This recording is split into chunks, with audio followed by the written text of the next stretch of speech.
Bon, mes chers amis, bonjour. Nous allons donc faire la suite de la conférence sur les Illuminés du XVIIIe siècle. Alors, on avait présenté la dernière fois le XVIIIe siècle comme un siècle absolument extraordinaire en ésotérisme.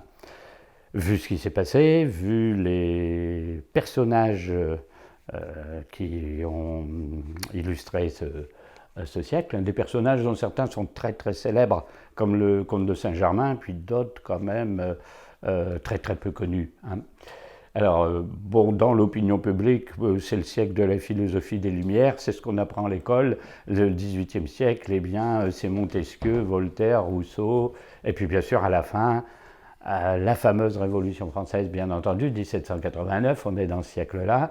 Et puis, bien entendu, en ésotérisme, l'événement plus important, c'est toutes les obédiences maçonniques qu'il y a eu ce siècle-là. Hein.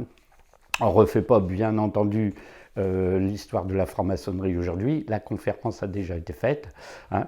Donc la dernière fois, on a présenté le XVIIIe siècle, en quoi c'est un siècle qui est sorti de l'ordinaire par rapport au siècle précédent.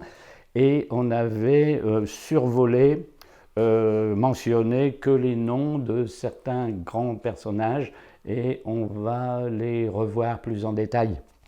C'est-à-dire on va faire quelque chose de plus biographique et bien sûr ce qu'ils ont fait de certains personnages. Voilà.